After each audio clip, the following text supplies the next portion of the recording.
Buenas gente, espero que haya gente en el chat para que suelten sus preguntas. De todos modos, aquí tenemos al profesor César Espinel de Centro Ultrella. Eh, es profesor en Ciencias de las Religiones, si no me equivoco. Eh, este espacio, al igual que el canal del profesor, está destinado a hacer un análisis crítico y académico de la... Aquí nos especializamos sobre todo en la Biblia, pero también hoy tocaremos el tema del Islam. Lo tocaremos de una manera profesional y totalmente académica. Eh, el tema que hoy trataremos es el mesianismo en el Islam y creo que eso sería todo. Profesor, le doy su público. Bueno, pues muchísimas gracias, Boris, por la presentación y de nuevo, como te comentaba fuera del directo, gracias también por abrirme tu espacio, ¿no? Para hablar de un tema tan interesante, tan importante también, como es la concepción del mesianismo en el Islam, ¿no? Que en realidad es bastante desconocido. Desconocido, entiéndase, para, digamos, el occidente cristiano, vamos a llamarlo así, ¿no? Muchas veces las tradiciones sobre el Islam y la propia cosmovisión religiosa del Islam, muchas veces hay malentendidos de por medio, hay errores de interpretación, se cree que unas cosas son de una manera y no lo son así. Entonces, está muy bien que canales como el tuyo también se abran un poco a explicar este tipo de cuestiones. Primero, antes de empezar a entrar en materia propiamente dicha, habría que ver qué entendemos por mesianismo, ¿no? Yo siempre lo digo, tanto en los vídeos como en las clases, que tenemos que tener presente siempre el significado de las palabras, porque a lo mejor, claro, si empezamos a hablar y cada uno entiende por un concepto una cosa distinta, probablemente no lleguemos a entendernos, ¿no? Entonces, lo primero que hay que aclarar es qué entendemos por mesianismo. Podemos definirlo como una interpretación de la historia según la cual una sociedad, o por lo menos un grupo de creyentes, va a experimentar un cambio radical con respecto a su estado actual, un cambio radical propiciado por la llegada, por el advenimiento de un Mesías, de ahí toma el nombre, que ahora lo veremos, un Mesías o de un personaje heroico, en el sentido más puro del término, que va a establecer un nuevo orden que a su vez generará un mundo utópico. Por lo tanto, el primer concepto que tiene que quedar claro es que el mesianismo es una doctrina escatológica, del griego eschatos, que es sobre el fin, ¿no? Por lo tanto, tiene que ver con el fin de los tiempos. Claro, no hay duda que el mesianismo más conocido es el de la tradición judeocristiana y de hecho, en estricto sensu, solo se podría hablar de mesianismo en esa tradición, porque la palabra Mesías, ya sabes, deriva del hebreo Mashiach, que se tradujo al griego como Christos, el Cristo, y que significa simplemente el ungido, ¿no? Es decir, el elegido, el designado por Dios para realizar esa tarea, para la instauración de la llamada era mesiánica. Entonces, al ser una palabra en hebreo, que se traduce al griego, tendría que ser en principio, insisto, hablando estrictamente, aplicado solamente y aplicable solamente a esa tradición. Ahora bien, en el estudio de las religiones comparadas se suele ampliar el sentido para aplicar este mismo término a otros contextos donde indudablemente se desarrolla la misma idea, pero que están alejados de los idiomas hebreo o griego, ¿no? Como ocurre, por ejemplo, con el saosyan zoroástrico, que podría ser, así lo consideran algunos, una posible inspiración para el Mashiach judío, o también como ocurre con el Buda Maitreya, en el caso del budismo, ¿no? Son equivalentes, o como diría Panikar, son equivalentes homeomórficos, ¿no? Representan la misma figura o desempeñan la misma función en sus respectivos sistemas, aunque dentro de cada ellos no son iguales, ¿no? Pero sí cumplen esa misma función. En cualquier caso, y esto también es interesante, el mesianismo se desarrolla generalmente en contextos donde la opresión social de este grupo es fuerte.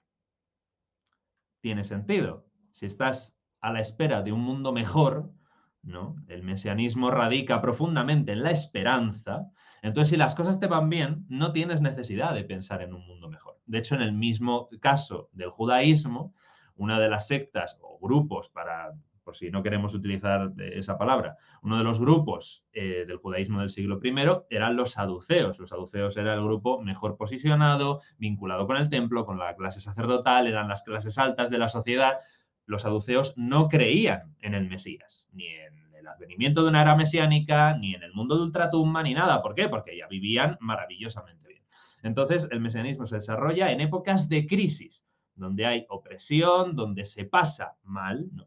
Y de hecho, el propio mesianismo judío surge y se desarrolla cuando los judíos están sometidos a otros pueblos, ya sean asirios, babilonios, griegos o romanos. Y de ahí también derivarán otros movimientos como el cristianismo, que sobre todo la rama del cristianismo que más foco pone a esta cuestión es el adventismo, pero también el propio Islam, sobre todo en el Islam sií. Ahora hablaremos también de esto del mesianismo en el Islam suní, que es el mayoritario, y en el Islam sií, que es el minoritario. Luego también está el Islam jaredí, pero esos son incluso menos todavía que los siíes. Claro, ese instinto anhelante de un futuro mejor ejemplificado o realizado en la figura de un Salvador es un fenómeno universal que aplica en todas las culturas humanas. Entonces, el anhelo islámico de la figura mesiánica, que en este caso recibirá el nombre del Mahdi, ¿no?, que es el bien guiado, es idéntico a la expectativa que hay en el cristianismo por la segunda venida de Cristo. Pero es verdad que, de nuevo, una comparativa. En el Islam ni es tan importante ni está tan extendida en el conjunto de la umma, de la comunidad islámica, como la esperanza de la parusía en el mundo cristiano. Claro, una cuestión importante es si los términos Mesías y Mahdi son lo mismo, ¿no? Si son sinónimos. Claro, y esto depende de a quién se le pregunte. Me explico. El Mahdi es claramente una figura mesiánica, pero desde la perspectiva general actual es incorrecto o inexacto denominarle Mesías. Me explico. El Mesías, que en árabe es al-Mashi, es uno de los apelativos que utiliza el Corán para referirse a Jesús, cuyo nombre en árabe es Isa. Bien, pues el Corán denomina a Jesús al-Mashi, es decir, el Mesías, 11 veces. Pero hay que tener cuidado, porque este término no significa lo mismo ni tiene las mismas connotaciones para los musulmanes que para los judíos y para los cristianos, aunque el Islam tome este término de ellos. En la época preislámica existía entre los cristianos árabes el nombre propio de Abd al-Masih, que es el siervo del Mesías, literalmente, que es un nombre que, por cierto, los árabes cristianos siguen utilizando a día de hoy para nombrar a sus hijos, ¿no? Entonces, al buscar un significado para este apelativo de Isa, de Jesús, los musulmanes relacionan el término al-Masih con el verbo árabe masaja, que significa frotar con la mano o ungir.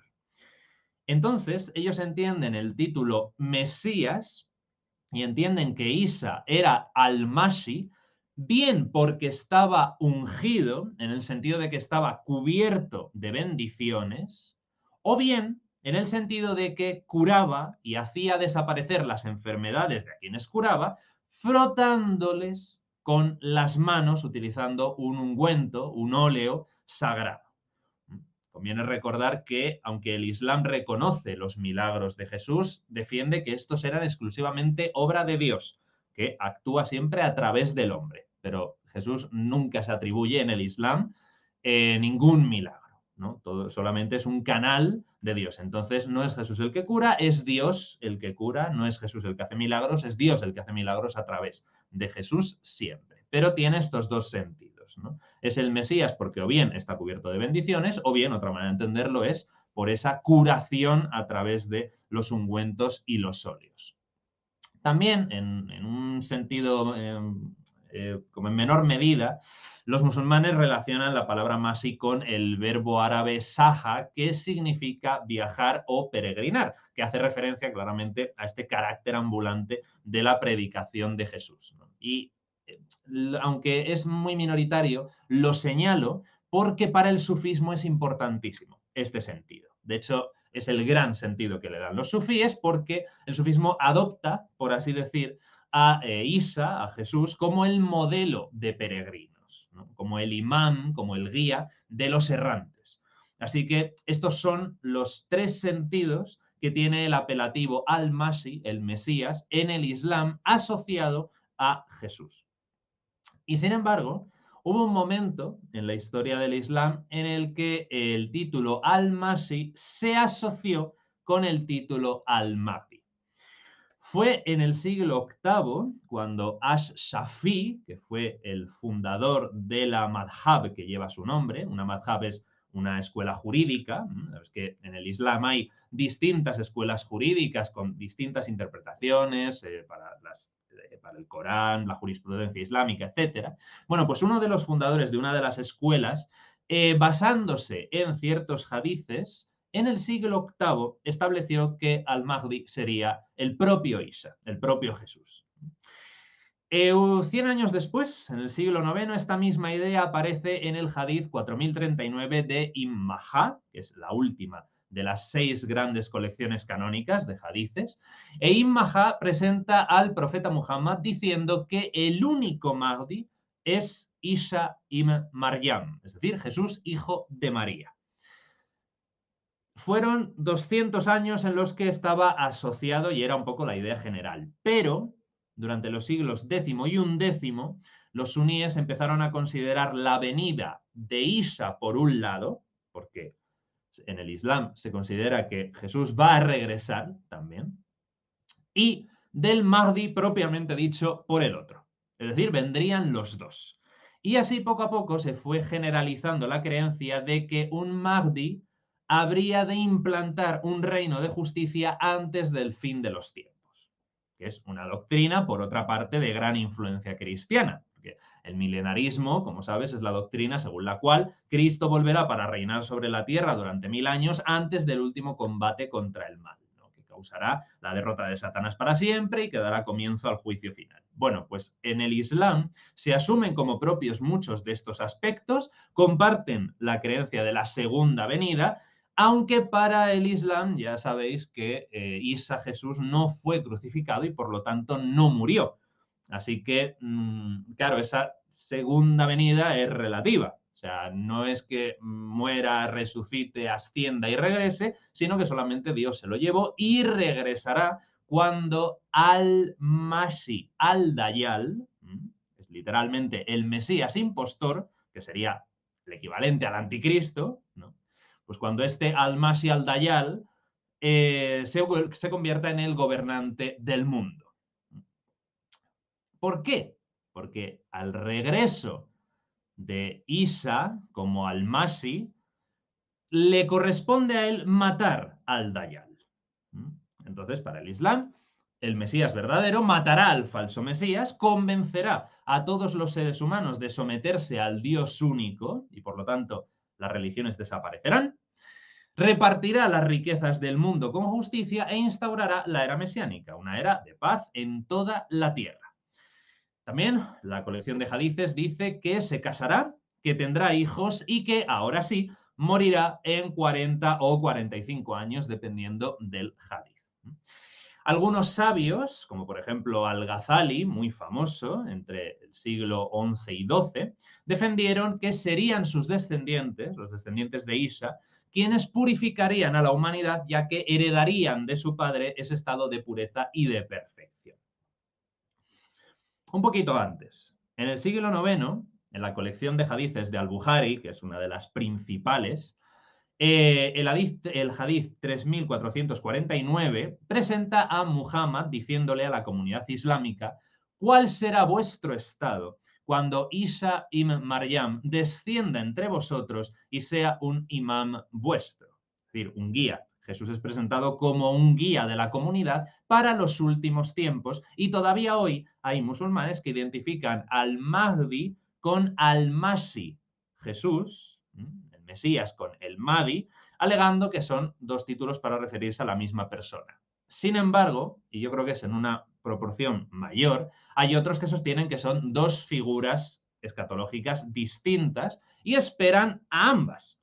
Aunque una cosa hay que señalar y es destacable, el Corán en ningún momento menciona al Mahdi. En cambio, sí habla y mucho de Jesús, pero del Mahdi no dice ni una palabra. Luego ya sí, luego hay, lógicamente, musulmanes que han querido ver en algunas aleyas, ¿no? Pues referencias veladas al Mahdi, pero como tal no aparece. Esto por un lado. Por el otro, hay una gran diferencia en la concepción que tienen del Mahdi los suníes y los chiíes. Los suníes se basan en varios hadices que presentan al profeta Muhammad explicando que el Mahdi prometido forma parte de la gente de su casa, que es una manera de decir que va a ser un descendiente suyo, y que surgirá al final de los tiempos para llenar la tierra de justicia cuando ésta quede completamente anegada por la injusticia y por la opresión. Es decir, que para los suníes, insisto, la inmensa mayoría de los musulmanes del mundo, rondan el 90%, para que nos hagamos una idea, para los suníes, el Mahdi, aquellos que creen en él, porque hay suníes que no lo contemplan, pero quienes sí creen en él, consideran que el Mahdi todavía no ha nacido y que vendrá al final de los tiempos, que es exactamente lo mismo que sostienen los judíos que todavía esperan al Mesías. En cambio, los chiíes serían, salvando las distancias, equivalentes a los cristianos, porque piensan y creen que el Mahdi ya vino y que regresará, aunque las distintas ramas del chiismo tienen distintas opiniones al respecto. Entonces, como vemos, hay muchísima variedad. Hay quien piensa que el Mesías y el Mahdi son la misma persona y que es Jesús. Hay quien piensa que son personas distintas. Hay quien le espera, hay quien no. Y hay quien considera que está por venir y hay quien considera que ya ha venido. Pero de entre los que consideran que ya han venido, piensan que son personas distintas. Entonces, es todo muy plural. No hay una doctrina unitaria. Bien, claro, la doctrina del Mahdi, si no aparece en el Corán, tiene que venir de otro lado. Bueno, pues viene de los hadices, ¿no? De los dichos y hechos del profeta Muhammad. Entonces, hay que acudir a estos hadices, tanto chiíes como suníes, porque también ambas comunidades comparten muchos hadices, pero hay otros que no. Los chiíes tienen sus propios hadices y rechazan hadices que sí tienen los suníes, mucho lío, pero sí, hay varios que presentan al profeta Muhammad anunciando un tiempo de horror, un tiempo espantoso, y la necesidad de un reformador. Por ejemplo, Mishkat al-Masabi 257 dice: habrá un tiempo en que no quedará nada del Islam excepto su nombre, no quedará nada del Corán excepto su texto. Las mezquitas estarán llenas pero vacías de imán, vacías de guía. Los eruditos religiosos serán las peores criaturas debajo de los cielos. Todo el mal vendrá de ellos y volverá a ellos. Otro hadiz, Ibn Mayah, 3992. Juro en el nombre de Dios, en cuya mano está mi vida, que mi nación se dividirá en 73 grupos. Solo una de ellas estará en el paraíso y las 72 en el infierno. Este hadith se interpreta, por un lado, como que Muhammad profetizó ya la división interna de la umma, que ocurre después de su muerte, y por el otro, que la única rama que seguirá el camino recto del Islam será aquella que esté guiada por el Mahdi. Entonces, como vemos, son interpretaciones muy cogidas con pinzas, pero la expectativa mesiánica es muy poderosa según las épocas y hay que fundarla de alguna manera en los textos. Y es ahí donde cumplen su papel los hadices, ¿no? Hay otros hadices que son más explícitos. Por ejemplo, el propio Ibn Majah, en 4084, afirma que Muhammad dijo: cuando lo veáis, haced el bayhat, es el juramento de iniciación, ¿no? Es el juramento para seguir a un líder, el bayhat, incluso aunque tengáis que gatear sobre el hielo, porque él es el jalifa, es decir, el representante, es el jalifa de Dios y el Mahdi. Entonces, en otras palabras, en cuanto veáis al Mahdi, seguidle, bajo juramento, porque él es el representante de Dios. Claro, dice el Corán que los profetas de toda la historia son las únicas personas a las que hay que hacer el bayhat, ese juramento de seguimiento, ¿no? A los que hay que seguir y obedecer obligatoriamente, y son incontables las aleyas en las que se insiste en la importancia de confiar en Dios y en su palabra a través de la aceptación y de la obediencia a sus profetas. Por lo tanto, para convertirse en una autoridad, el Mahdi es concebido también él mismo como un profeta. Aunque, por otro lado, este título no se utiliza mucho con él porque entonces Muhammad dejaría de ser el sello de los profetas, o en todo caso lo sería solamente hasta la llegada del Mahdi. Entonces, aquí vemos que se van redactando distintos hadices que van ahondando y que van desarrollando en la doctrina del Mahdi. De acuerdo con otro hadith, Abu Daud, 4291, el profeta anunció que Dios enviaría al principio de cada siglo una persona para reformar su din, es decir, su camino, su vía, que generalmente es una palabra que se traduce como religión, pero que no es del todo correcto. Es esa idea, ¿no? Es esa forma de vida. Entonces, advierten también los sabios en la tradición islámica que es muy importante no confundir al Mahdi como figura escatológica con los reformadores que le han precedido desde la perspectiva islámica, que reciben el nombre de Muyadid. ¿Y qué son estos? Los que Dios ha ido enviando, dice, al principio de cada siglo. En realidad sabemos que las mediciones temporales en la escritura religiosa hay que tomarlas también un poco con cuidado, ¿no? Pero básicamente Dios envía cada cierto tiempo un reformador para enmendar, para corregir, para reformar el Islam, que desde la perspectiva islámica es la forma natural de culto a Dios, ¿no? Es simplemente la aceptación y adoración del Dios único. Es, por así decirlo, la religión de Abraham, la religión original. Entonces, esa es la idea. No hay que entenderlo dentro de la perspectiva islámica como una religión más. El Islam no se presenta a sí mismo como una religión más. Esto hay que tenerlo también claro, ¿vale? Para entender estas cuestiones, ¿no? Entonces, el Islam es la forma natural de relacionarse con Dios desde la perspectiva islámica, y entonces cada vez que los seres humanos se han desviado de esa forma natural de adoración, Dios ha ido enviando reformadores para regresar a esa vía, a ese din, ¿no? Entonces, el Corán deja ver, por ejemplo, hablando de estos reformadores, que Moisés y Muhammad son semejantes, porque la umma islámica tiene también similitudes con el pueblo judío. El Islam trata de profetas a Abraham y a sus descendientes, incluidos sus hijos Isaac e Ismael, y esos profetas compartidos por el judaísmo van a ir apareciendo sucesivamente para ir reformando, entre comillas, a los judíos después del fallecimiento de Moisés. Entonces, el último de esa larga cadena de profetas, según el Islam, sería Isa, Jesús, que fue enviado por Dios como Mesías al pueblo judío. Esto, insisto, desde la perspectiva islámica. Lógicamente, esto los judíos no lo reconocen y para ellos el último Mesías fue Malaquías, ¿no? Y ahí terminó.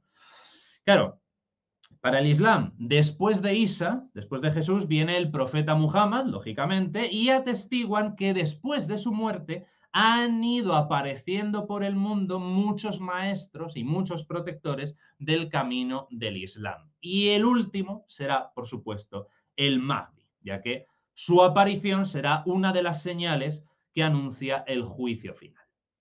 Entonces, conclusión de todo esto. La diferencia principal entre el Mahdi y los reformadores anteriores es que estos tuvieron una misión parcial. aunque se acepta que realizaron enormes sacrificios y prestaron grandes servicios a favor del Islam, la tarea reformista del Mahdi va a ser mucho más amplia, mucho más concentrada y mucho más difícil, porque presuntamente la situación del Islam, tal como han dicho los hadices, será mucho peor. Entonces, no era obligatorio para el mundo islámico seguir y aceptar a los reformadores, a todos los reformadores al menos, porque su trabajo se limitaba bien a un pueblo, bien a una comunidad o bien a una época concreta. Y todo era transitorio, todo pasaba. Así lo dice también el propio Muhammad en otro hadith, en este caso Baharul Anwar, en 66. Dice, los eruditos de mi nación son como los profetas de Israel. Es decir, se les reconocen sus esfuerzos y su buena labor, pero su tiempo ya ha pasado, igual que el de los profetas de Israel. En cambio, el tiempo del Mahdi para los suníes todavía no ha llegado. Bueno, para los síes técnicamente tampoco, porque falta su manifestación última, que ahora luego la comentaremos, pero básicamente esa manifestación del Mahdi en el mundo todavía no se ha producido. Entonces, claro, ¿qué dice la tradición islámica? Que no pasa nada si no has seguido a todos esos profetas, pero en los últimos tiempos, quien no siga y obedezca al Mahdi va a acabar mal en el juicio.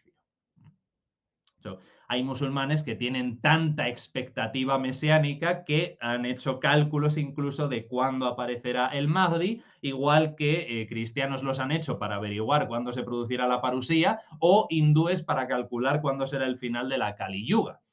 Yo, una interpretación que vi, que me parece curiosa, es que teniendo en cuenta, decía, la semejanza del pueblo judío con la umma islámica, se considera que el Mahdi debería aparecer en el siglo XIV después del profeta Muhammad, tal como Isa Jesús apareció 14 siglos después de Moisés. Es decir, que hay gente que le está esperando para allá, porque Muhammad muere en el año 632, siglo VII. Si le sumas 14 siglos, le da siglo XXI. Así que estaríamos a la espera. Yo lo dejo ahí. También se ha interpretado los signos que da la Sura 81 del Corán sobre el juicio final como la época en la que debe nacer el Mahdi con elementos presentes hoy día, como por ejemplo el deterioro del mundo islámico, las revoluciones políticas y sociales, la globalización, la lucha por los derechos de la mujer, en fin, todo catástrofes cósmicas, según algunos musulmanes, que están deseando que llegue ya el Mahdi y el juicio final y que dicen incluso que como todo esto está sucediendo ya, el Mahdi ya ha nacido y que se revele será cuestión de pocos años. Entonces, como en toda tradición religiosa que tiene una cierta conciencia escatológica, dentro de la comunidad hay personas que esa conciencia escatológica la llevan hasta el último término porque están horrorizados del mundo que se les presenta ante los ojos y quieren que termine cuanto antes. Que esto, las películas de Hollywood nos han mal acostumbrado, pero el juicio final y el fin de los tiempos, para la perspectiva de cualquier comunidad creyente, es lo mejor que le puede pasar al mundo. O sea, es una grandísima noticia. Una muy, muy buena. Entonces no es, ay, qué desastre, qué horror, qué tal. No, no, es una muy buena noticia. Bien, hemos dicho antes que el Mesías, Isa Jesús, cuando regrese, según la perspectiva islámica, negará todo lo que los cristianos han dicho sobre él, llamará a todo el mundo al Islam y matará al Dayal, al equivalente del anticristo bíblico. ¿Qué hará? ¿Cuál es la función? ¿Cuál es la labor, en caso de que se considere una persona diferente, del Mahdi?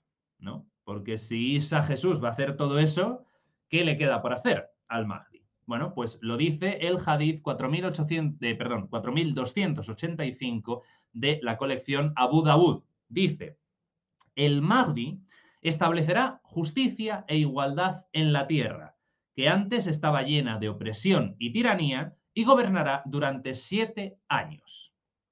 De nuevo, cuestiones numéricas. Esos 7 años hay quien los interpreta literalmente pero el número 7 se suele asociar en la tradición semítica con el simbolismo de la perfección y de la infinidad, como la creación del mundo en 7 días, los 7 cielos, los 7 brazos de la menorá, las 7 vueltas alrededor de la Kaaba, etc.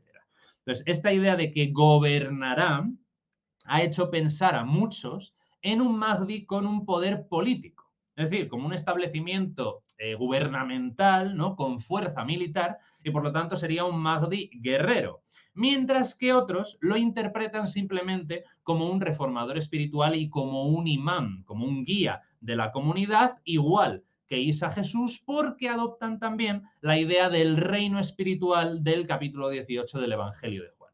Entonces, ese gobernará 7 años sería un gobierno espiritual, pero no un gobierno, digamos, militar o político, ¿no?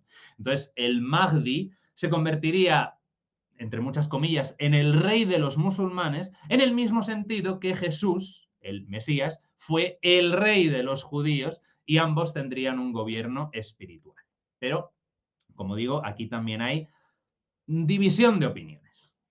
Entonces, una de las tareas más importantes del Mahdi sería establecer la justicia y la igualdad en la tierra a través de la propagación de la enseñanza del Islam, y gobernaría e iluminaría al mundo moral y espiritualmente.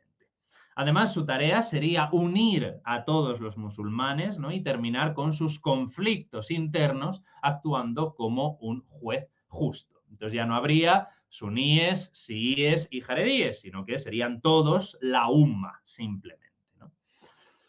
En otros hadices, en cambio, se comenta que el Mahdi también ayudaría a Isa Jesús a luchar contra el Dayjal, como por ejemplo en la colección de hadices de Muslim, en el 2937, donde aparece efectivamente enfrentándose al Dayjal junto con Isa.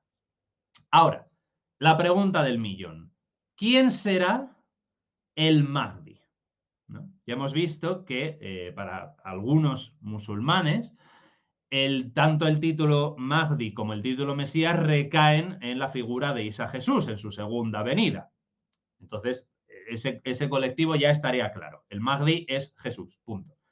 Vale, para otros, Isa, Jesús, solamente es el Mesías. Entonces, ¿quién es el Mahdi? Pues aquí vuelven a basarse en los hadices. A ver, no queda otra porque, vuelvo a insistir, en el Corán no hay una referencia directa al Mahdi, ninguna. Entonces, por ejemplo, el hadith 4282 de Abu Daud refiere que en una ocasión el profeta dijo que el Mahdi sería de su familia y que tendría su mismo nombre, es decir, se llamaría también Muhammad, mientras que el padre del Mahdi tendría el mismo nombre que su propio padre, es decir, se llamaría Abdullah. Entonces, en el mismo sentido mesiánico, se interpretan las aleyas 3 y 4 de la Sura 62 del Corán, a través de las cuales hay musulmanes que interpretan que el Mahdi no será árabe, sino que será persa, es decir, iraní. Por lo tanto, de nuevo, otra división. Quien considera que será miembro de la familia del profeta, descendiente directo del profeta, y que se llamará como él, y el padre del Mahdi se llamará como el padre del profeta. Y hay otros que dicen que no será árabe, sino que será persa, o sea, ser iraní. Entonces, esta creencia es reflejo de la fe que tenían ciertas comunidades islámicas de que la familia del profeta no solo aplica a sus parientes de sangre, sino que su verdadera familia son sus seguidores espirituales, que es una idea que también encontramos tomada del Evangelio, en Marcos 6 y paralelos, por ejemplo. Entonces, por eso el Corán, en 33.6, dice que las esposas del profeta Muhammad son madres de todos los creyentes. Es esa misma idea. Y finalmente, según otro hadith, Miskat 5508, Muhammad dijo que el Mahdi sería enterrado, cuando muriese, en su misma tumba. Sin embargo, de nuevo, conviene recordar que, puesto que distintas comunidades islámicas reconocen como canónicas distintas colecciones de hadices, no todos aceptan todo y muchas veces las interpretaciones son muy libres. Entonces, básicamente podéis encontrar de todo prácticamente. Pero, en conclusión, varios suníes, como casi todos los siíes, que alguna habrá que no, porque en todas partes hay de todo, confían en la venida del Mahdi y en la segunda venida del Mesías, que pueden ser el mismo o no, ya lo sabemos. Y que su llegada ha sido profetizada con mucha interpretación en el Corán y sobre todo en los hadices. Sin embargo, como digo, y lo más importante que hay que saber sobre esto, es que el mundo suní y el mundo chií opinan de manera distinta. Recuerdo, para los suníes el Mahdi aún no ha nacido, sino que vendrá. Para los chiíes sí ha nacido y regresará. ¿Vale?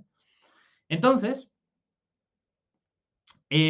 claro, como los suníes, como su propio nombre indica, se fundamentan en la sunna, es decir, en el Corán, los hadices y las biografías canónicas del profeta, claro, al no aparecer en el Corán, la del Mahdi no es una doctrina especialmente relevante para el Islam suní. De hecho, por lo que tengo entendido, permanece más como una creencia popular que otra cosa, más que, digamos, una creencia institucionalizada, si es que se puede hablar de algo así en el Islam, ¿no?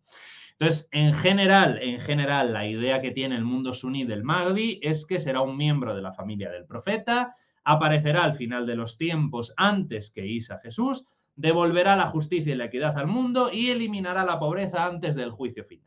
Son 4 pinceladas y luego ya ahí, pues hay quien se mete más, quien se mete menos, quien no se mete en absoluto, mucha variedad. La opinión sí es bastante más, no complicada, porque tenemos muchos más datos, sino más extensa de exponer, porque en el siísmo la doctrina del Mahdi no solo es que tenga más desarrollo, sino que tiene una importancia fundamental. O sea, si en el Islam suní es residual, en el Islam sí es un eje central. Entonces, voy a intentar resumirlo para no eternizarnos, pero para hacerlo primero tenemos que tener claro quiénes son los chiíes y por qué son distintos de los suníes.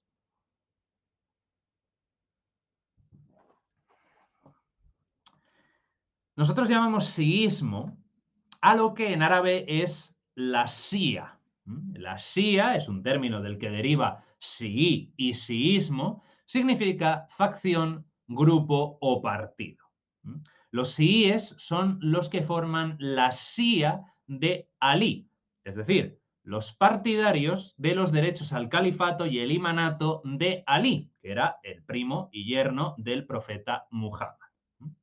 Entonces, para sus seguidores, Alí encarnó los valores islámicos de piedad y justicia social frente al nepotismo y la riqueza de los califas omeyas, representados primero en el califa Uthman, que le quitó, por así decir, el puesto de califa al propio Alí, ¿no? En esas primeras sucesiones de los Rasidún, de los califas bien guiados, ¿no? Con Abu Bakr, Omar, Uthman y el propio Alí. Pero claro, en un principio Alí consideraba que iba a ser el sucesor del segundo califa, de Omar, pero fue elegido Uthman, que era un omeya. Entonces ahí hubo ya bastante pelea, ya lo había habido con el primero, con Abu Bakr, y luego y sobre todo la situación se enconó muchísimo cuando el califato se convirtió en una cuestión dinástica, ¿no? Con el caso de Muawiyah, el otro gran omeya, perdón. De hecho, Muawiyah se considera el fundador de la dinastía omeya, del califato omeya, a pesar de que Uthman, el tercer califa bien guiado, también pertenecía a los omeyas. Total, lío dinástico de los primeros tiempos de la umma después de la muerte del profeta, ya lo sabemos, todo esto porque Muhammad no dejó designado heredero. Vale, para no enrollarme mucho, Alí fue el último de los 4 califas llamados Rasidún, los bien guiados, aceptados por los suníes, pero fue el primer, no se utiliza el término califa, se utiliza el término imam, es decir, guía, para los chiíes. Aquí también puede haber confusión de conceptos. Imam es una palabra que se utiliza tanto en el Islam suní como en el Islam chií. Lo que ocurre es que en el Islam suní la palabra imam no tiene ninguna connotación política. El califa es el líder espiritual y político, mientras que el imam es solamente el guía espiritual de la comunidad o incluso solamente el que dirige la oración en la mezquita. Es decir, el que mejor se conoce el texto coránico y mejor se conoce el ritual del salat, para que todo el mundo pueda seguirle como si fuera un director de orquesta. En cambio, para los chiíes, el imam sí tiene unas connotaciones espirituales y políticas, ¿vale? Entonces, Alí, la persona de Alí, fue el cuarto califa para los suníes y el primer imam para los chiíes. Bien, ¿qué sucede? Que Alí es asesinado por un jaredí, por la tercera rama de musulmanes de la que nadie se acuerda nunca, pero resulta que Alí tenía 3 hijos. Y a partir de aquí es cuando se empieza la cosa a complicar. El primogénito de Alí, que es Hassan, decide no vengar la muerte de su padre ni reclamar para él el dominio y el control y el gobierno de la umma. Se retira a la ciudad de Medina y lleva allí una vida pacífica y entregada a los placeres, sin cuestionar en ningún momento el liderazgo de Muawiyah, el califa omeya. Aún así, Hassan es considerado el segundo imam de los chiíes, que consideran, y esto es la diferencia fundamental que hay entre suníes y chiíes, no es una cuestión religiosa, es una cuestión política, porque consideran que solo puede liderar la umma un descendiente de Alí y de Fátima, y por lo tanto del profeta Muhammad. Fátima, la hija más famosa de Muhammad, ¿no? Entonces consideran que solamente por esa línea de sangre puede ser alguien el líder de la comunidad islámica. Esa es la diferencia. Es una cuestión de liderazgo, no de conceptos, creencias, etc. Bien. Como digo, Hassan, a pesar de desentenderse completamente de la política y llevar allí una vida rodeada de lujos, es considerado el segundo imán por los chiíes e incluso hay quienes le reconocen especialmente y reconocen y admiran esa pasividad política porque la entienden como el modelo a seguir. Estos son los chiíes que prefieren mantenerse alejados de la política y dedicarse a otras cosas. Entonces, su gran referencia es Hassan, el primogénito de Alí. ¿Qué pasa? Que el segundo hermano, o el segundo hijo, Husayn, sí reclama su derecho al califato cuando Muawiyah, y aquí es cuando se armó gorda, cuando Muawiyah nombró califa a su hijo Yazid. ¿Por qué? Porque era la primera vez que el califato se convertía en una cuestión de linaje dinástico. Hasta ese momento todo había sido por elección de la umma. Y de repente Muawiyah dice que no, que el califa va a ser su hijo.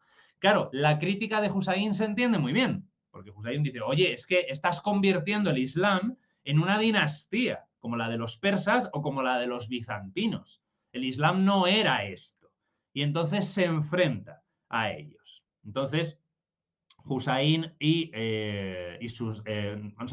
Husayn y sus seguidores deciden enfrentarse a Muawiyah y Yazid. Claro, ¿qué ocurre? Se enfrentan a ellos, bueno, es una historia un poco más larga, pero para resumir, tanto Husayn como sus escasos partidarios pierden la vida en la batalla de Kerbala, que se ha convertido probablemente en el mayor de los símbolos del siísmo, una especie de pasión, ¿no? Sí, ¿no? El martirio de Husayn, pero no nos vamos a desviar por ahí. Lo importante aquí para el tema que nos ocupa es que la creencia en el Mahdi cobró importancia precisamente en esos años, a finales del siglo VII, cuando la comunidad islámica estaba sumida en lo que se conoce como fitna, que es una palabra árabe que remite a la división y al estado de guerra civil en el seno de la umma, por ver quién dominaba, quién controlaba, quién era el líder de la umma. Y así es por lo que la primera referencia escrita que tenemos al Mahdi aparece a finales del siglo VII, cuando uno de los revolucionarios anti-omeyas, anti-Muawiyah, que apoyaba a Ali, este señor que era Mukhtar al-Takafi, muerto en el año 687, pues este revolucionario declaró que el tercero de los hijos de Ali, porque uno estaba apartado en Medina y el otro había muerto, pero había un tercer hijo, pero que no era descendiente de Fátima, no era hijo de Fátima, pero le dio igual. El tercer hijo de Ali, Muhammad ibn al-Hanafiya, declaró que este chico era el Mahdi. Claro, ¿cuál fue el problema? Precisamente ese. Su madre no era Fátima. Fátima ya había muerto. Así que, por esa razón, a día de hoy, los siíes no le reconocen a ese tercer hijo de Ali como imán. Pero es importante porque es la primera persona de la que tenemos constancia que recibió el apelativo de Mahdi.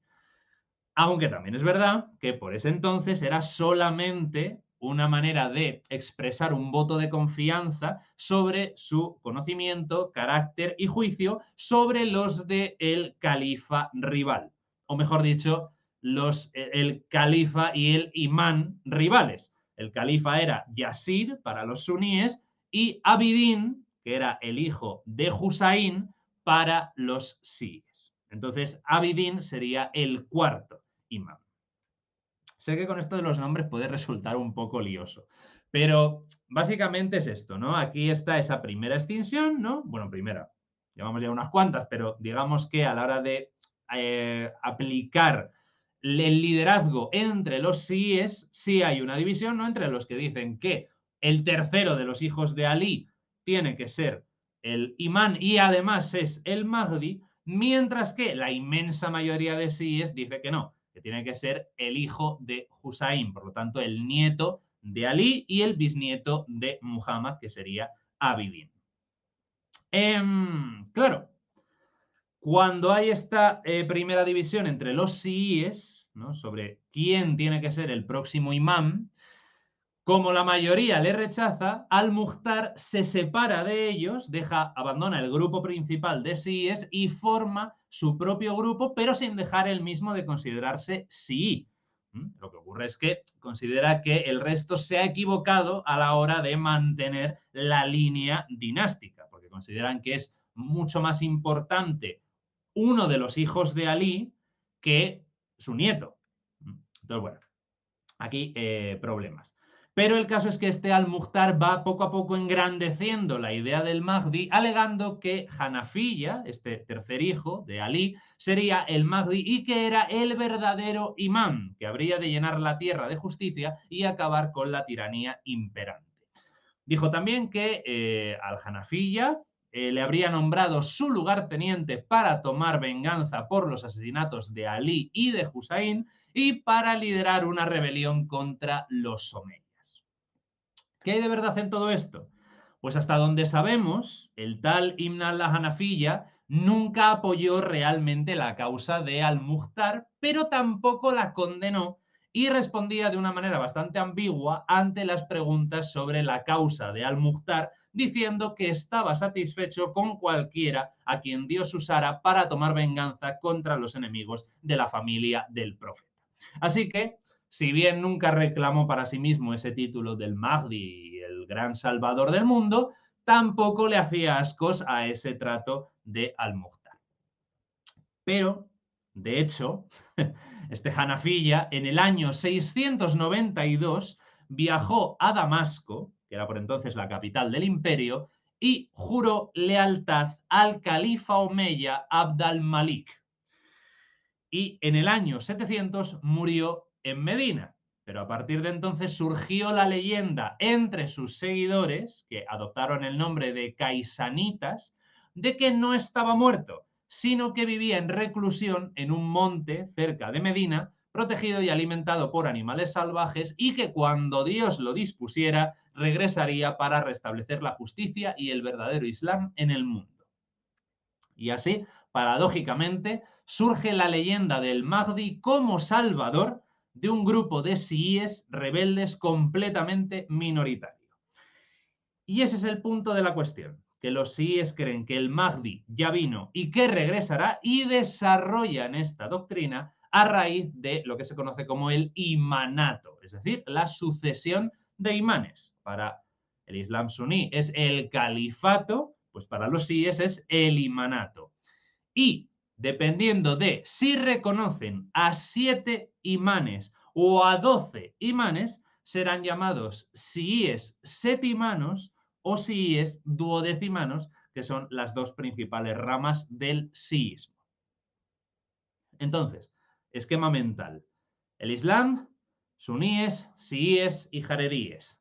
¿Vale? Los suníes divididos sobre todo en cuestión de escuelas, ¿no? de jurisprudencia islámica, más o menos, tampoco es que se pueda hablar de una división estricta porque hay también componentes geográficos y más detalles.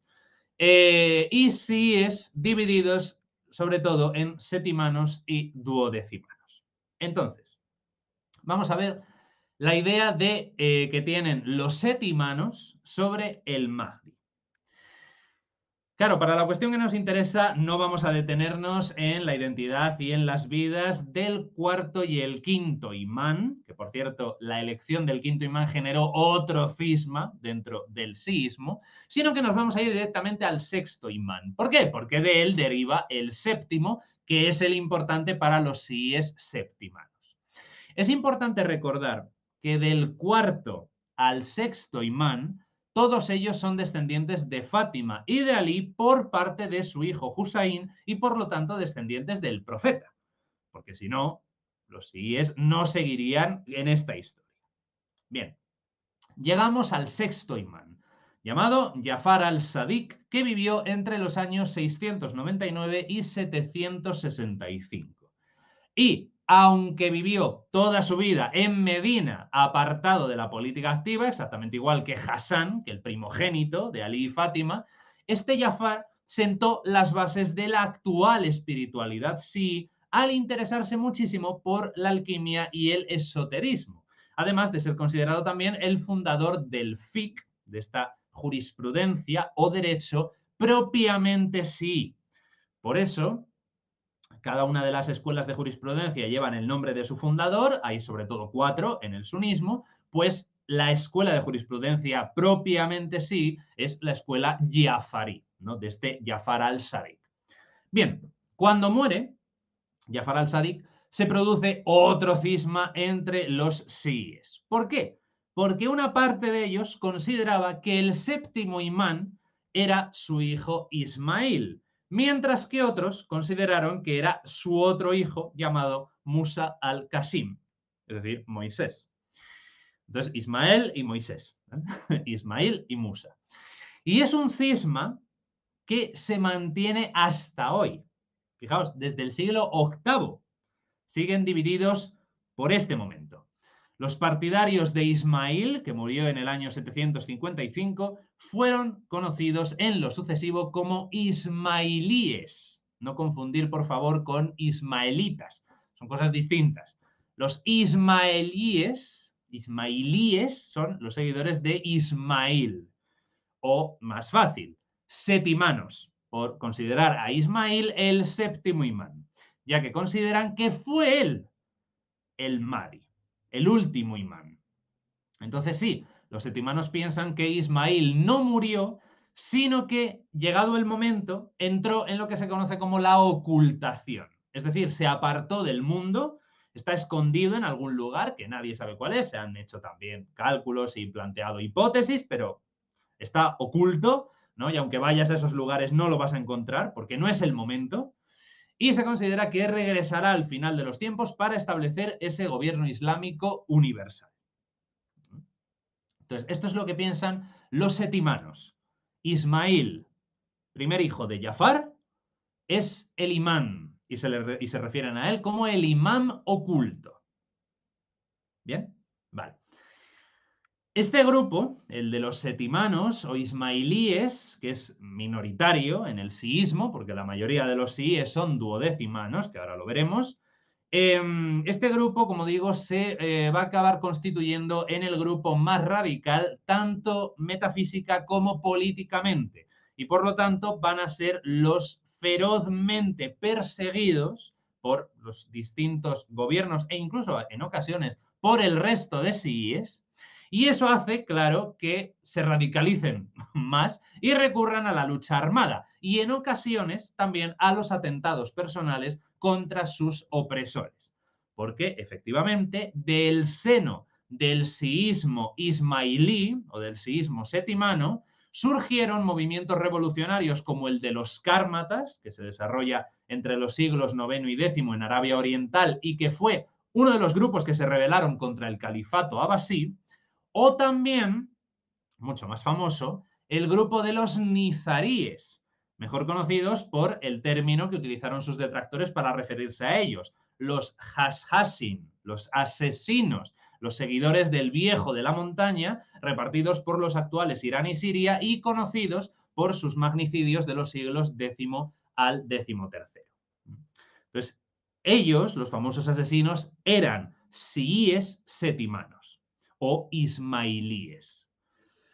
Los ismailíes también reciben otros nombres, como por ejemplo batiníes, ¿no? ¿Batiníes por qué? Batiní viene a significar algo así como esotérico o esoterista, por el batín, la palabra árabe que refiere a lo interior, lo esotérico, el sentido oculto del texto y de la propia esencia de Dios. Y los demás siíes, duodecimanos, les llaman también gulat, que es algo así como exagerados o extremistas. Sin embargo, los ismailíes, a pesar de ser minoritarios, a pesar de tener a todo el mundo en contra, son los únicos siíes que se han constituido en un califato. El califato fatimí, en Egipto, ha sido el único califato sií de la historia islámica. Por eso digo que es curioso que los duodecimanos, a pesar de ser mayoría, no han tenido esa suerte. Los duodecimanos nunca han tenido un califato, solamente ha habido califatos suníes y ese califato fatimí de Egipto. Bien, por lo tanto, los setimanos, por eso, el séptimo imán es uno de los hijos de Jafar que entró en la ocultación y que se revelará al final de los tiempos, el tal Ismail. Ahora, los duodecimanos, grupo mayoritario dentro del siísmo, se llaman así porque no aceptan 7, sino 12 imanes, de ahí su nombre. Entonces, en lugar de Ismail, reconocieron como el séptimo imán al otro hijo de Jafar, al tal Musa al-Qasim, que vivió entre el 745 y el 799, cuando fue envenenado en la cárcel de Bagdad por el califa abasí. Entonces, los imanes octavo, noveno, décimo y undécimo fueron hijos sucesivos unos de otros hasta que llegamos al duodécimo y último imán para los duodecimanos, que sería Muhammad ibn al-Hasan, presunto hijo del undécimo imán Hasan al-Askari.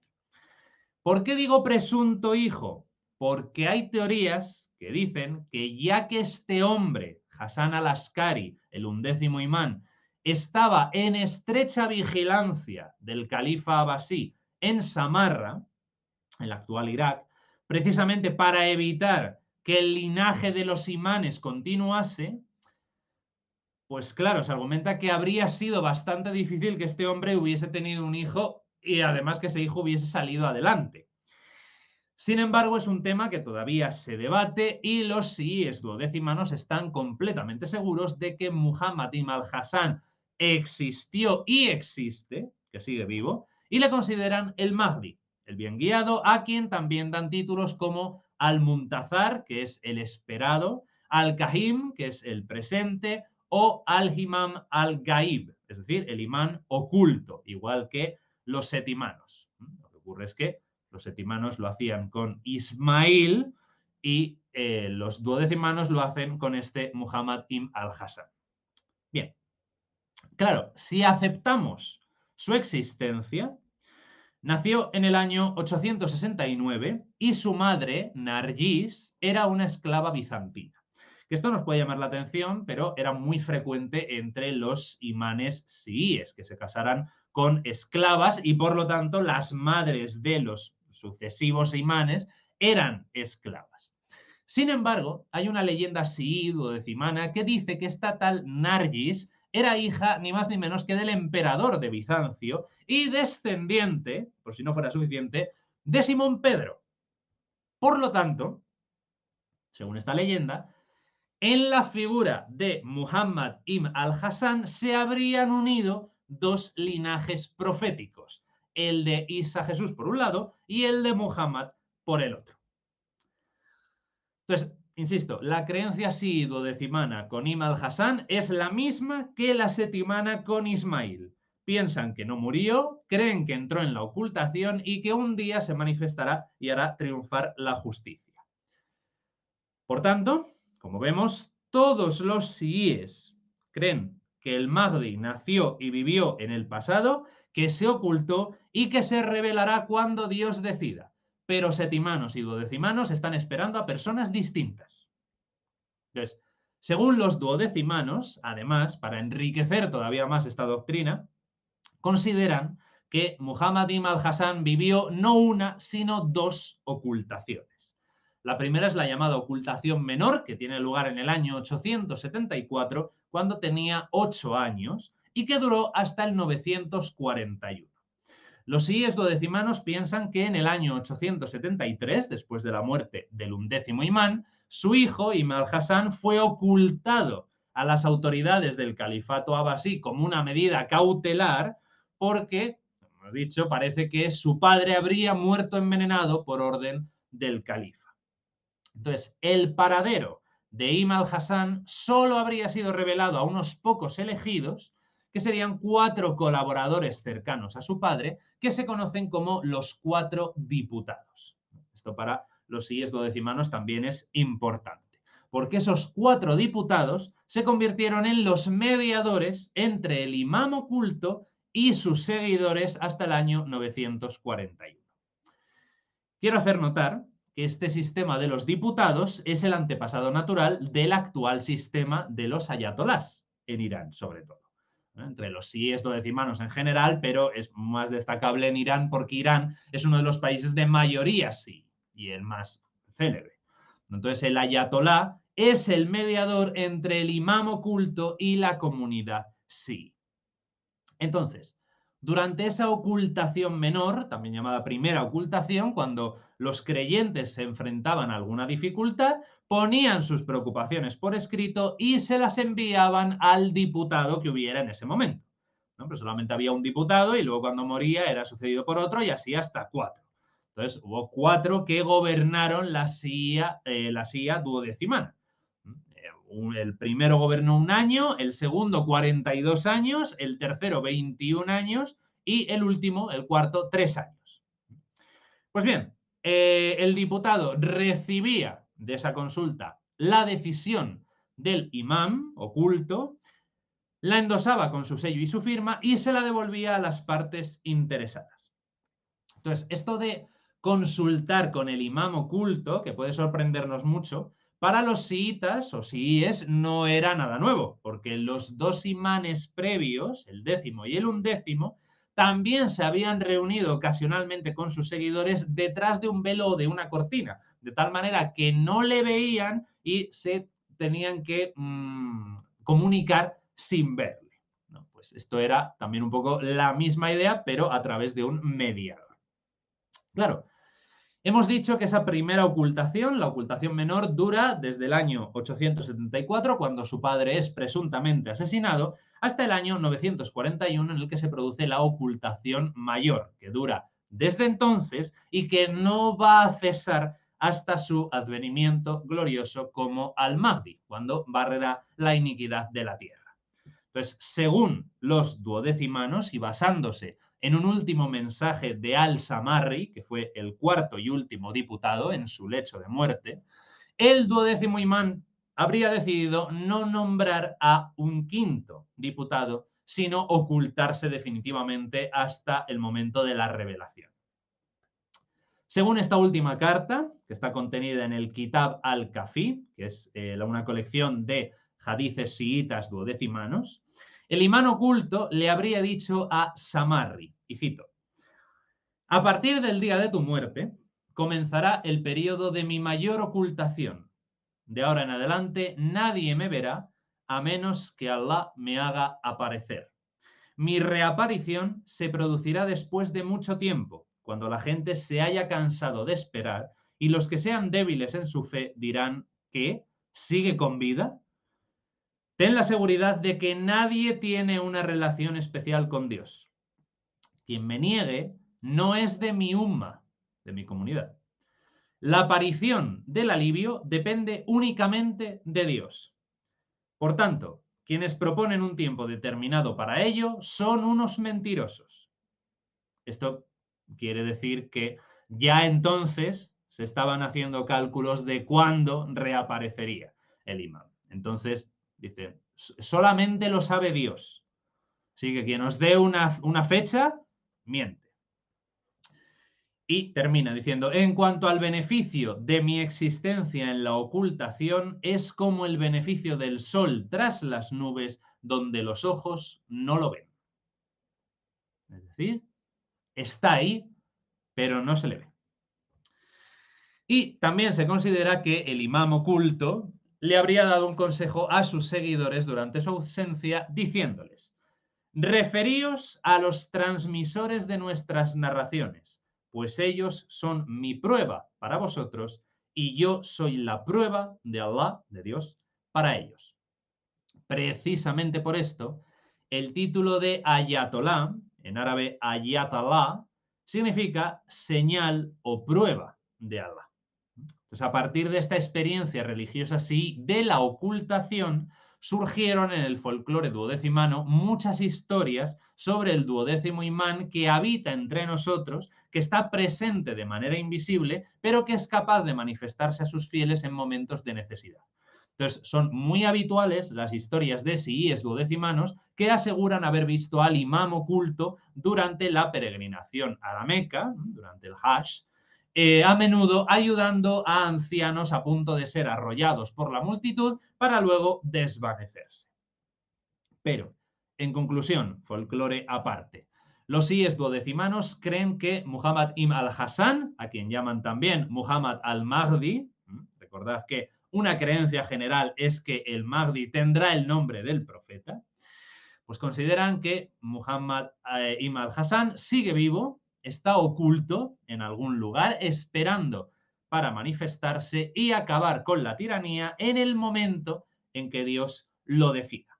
Lo mismo con los setimanos, pero como digo, esperan a personas distintas, unos a Ismail y otros a Muhammad ibn al-Hassan. Y termino, que no quiero abusar tampoco de vuestro tiempo, con una opinión que muchos musulmanes considerarían ofensiva, introducirla aquí, pero creo que es lo correcto, que es la opinión que tienen los musulmanes ahmadíes. Digo que considerarían insultante introducirla aquí porque para la mayoría de la comunidad islámica mundial los ahmadíes no son musulmanes, pero ellos se reclaman a sí mismos como musulmanes. Por lo tanto, yo lo pongo y, oye, si alguien no la quiere contemplar, que no la contemple y quien quiera hacerlo, que lo haga. Aquí ya cada uno es libre de hacer lo que quiera. Pero es que os la quiero transmitir porque es una nota muy interesante sobre el mesianismo islámico. La comunidad Ahmadí o Ahmadía es una umma, es una comunidad surgida del seno del Islam indio en 1889, aunque hoy en día la mayoría de Ahmadíes están en Pakistán, y es una comunidad fundada por Mirza Ghulam Ahmad, de ahí viene el nombre de Ahmadí. Es una comunidad muy interesante, pero para el tema que nos ocupa hay que saber que este señor, Mirza, afirmó ser no solamente el Mesías y el Mahdi, sino también el Emanuel de los judíos, es decir, la figura mesiánica que esperan las tres grandes religiones monoteístas, y sus seguidores lo creen efectivamente así. Los ahmadís o ahmadíes se consideran un movimiento reformador del Islam, reflexivo sobre su esencia, combatiendo toda posición militante y fundamentalista y destacando los elementos pacíficos y tolerantes inherentes del Islam. Pero, como digo, como era de esperar también, las polémicas declaraciones de su fundador pues han hecho que la gran mayoría de los musulmanes los consideren apóstatas y herejes, para entendernos, ¿no? Básicamente consideran que esto no es Islam y de hecho la Liga Mundial Islámica les declaró precisamente a los ahmadís no musulmanes en la conferencia anual de 1974, pero a ellos les da exactamente igual lo que digan. Ellos se consideran a sí mismos musulmanes y por eso he querido cerrar con esta nota sobre su mesianismo. El Mahdi para ellos es su fundador. Y por mí está todo, todo dicho. Queda mucho, pero yo creo que las ideas generales y las cuestiones principales están expuestas.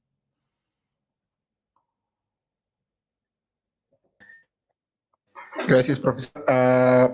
Si hay gente en el chat, pueden dejar sus preguntas aquí. Yo tengo una duda, más que una duda, tal vez una pequeña aclaración. Ya sean duodecimanos o centímanos. Eh, Básicamente, ¿tendrían un trato especial de Dios al conferirles una eternidad? ¿O no estoy entendiendo muy bien? ¿Quiénes? ¿Los imanes ocultos? Bueno, los imanes ocultos sí, claro, o sea, Sí, habrían sí. sido designados por Dios precisamente para cumplir esa función. O sea, originalmente, en el momento de su nacimiento y de sus primeros años de vida, no se distinguirían en nada del resto de los imanes, pero al elegir Dios ocultarles y mantenerles con vida hasta que sea el momento del juicio final, ahí hay un claro trato de favor, lógicamente. Para hacer una comparativa, para que podamos entenderlo, sería un poco como la concepción que tiene Pablo sobre Jesús en sus cartas, ¿no? O sea, durante su vida pública no es especialmente relevante, pero como Dios decide resucitarle, ahí le consagra como Mesías. Entonces sí hay un trato preferente. Pues en el caso de los imanes ocultos, tanto de Ismail como de Muhammad, sería exactamente lo mismo, ¿no? Es un líder más del imanato, pero Dios les significa de una manera especial.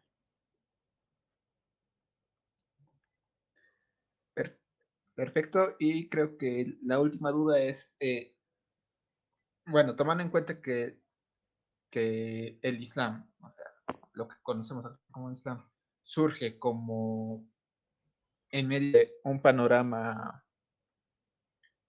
donde recibe influencias tanto del cristianismo que hay en Medio Oriente en ese tiempo, como también supongo que algún tipo que los judíos que hayan quedado en esas tierras, esta concepción escatológica, pongámosle como nombre apocalíptica, tiene esa intención, digamos, de que tanto en el cristianismo como en el judaísmo, que venga, en este caso, Alá o el Mahdi, y destruya a los enemigos, ya sea los pueblos enemigos en el caso de los israelitas y en el caso del cristianismo a sus represores religiosos.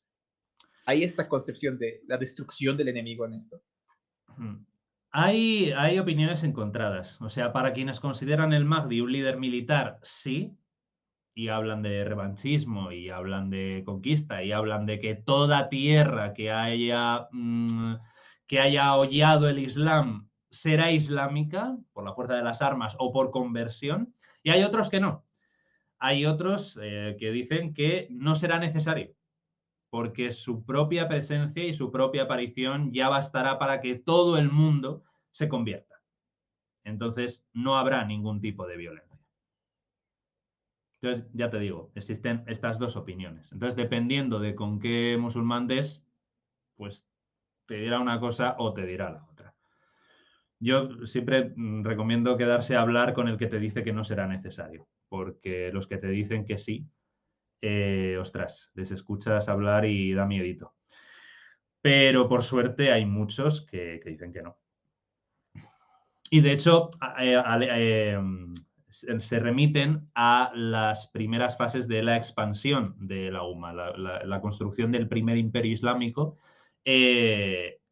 Los episodios de violencia fueron mínimos. Entonces, para la conversión. O sea, no se obligó a nadie a convertir y a la hora de la conquista, batallas hubo relativamente pocas para lo que se esperaría. Entonces, remiten a esa idea, ¿no? A esa idea de la pureza del mensaje original que entrará en todos los corazones y no hará ninguna falta el combatir militarmente, por lo que te digo, porque la simple presencia del Mahdi ya será suficiente para que todos los pueblos de la tierra respondan a su llamada.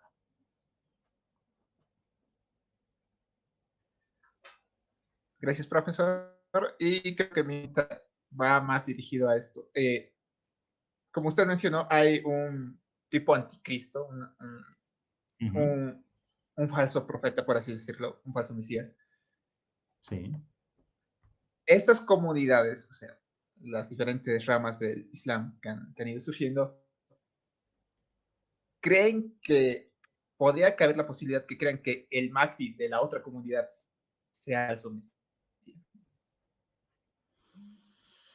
Bueno, sí, podría ocurrir. Yo no he leído nada al respecto, la verdad. O sea, no he leído a ningún sí alegar que el Dayal sea la figura de los duodecimanos o los setimanos, pero podría ser, porque es que ya te digo, o sea, todo lo que tiene que ver con la doctrina del Mahdi, la escatología islámica y demás, lo que, si tenemos que resumir en una palabra, es diversidad. Entonces te puedes encontrar de absolutamente todo. Ya te digo que yo esa interpretación del Dayal no la conozco, pero no quiere decir que no exista. Podría ser. Pero ya te digo, o sea, es que hay con muchísimos. De todas maneras, se tienen que cumplir una serie de señales también para la venida del Dayal, ¿no? Que sea que básicamente que el mundo se va al desastre, ¿no? El tema de que falta, pues no hay paz, no hay honradez, ¿no? Hay usura, asesinatos, o sea, el mundo está sumido en el caos, ¿no? Y esas serán las señales, ¿no? de la llegada del Dayal.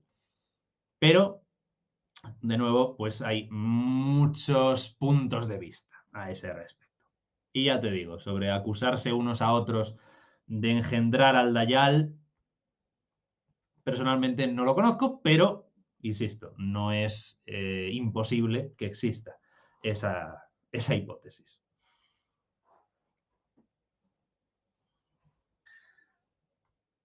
Bueno, de preguntas de chat, creo que sería todo por hoy.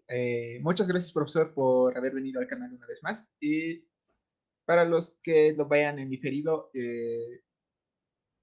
espero que sea de su agrado y que hayan aprendido algo nuevo. Como dijo el profesor, es muy poco conocido el Islam, sobre todo en de cultura cristiana como es Latinoamérica o gran parte de Europa.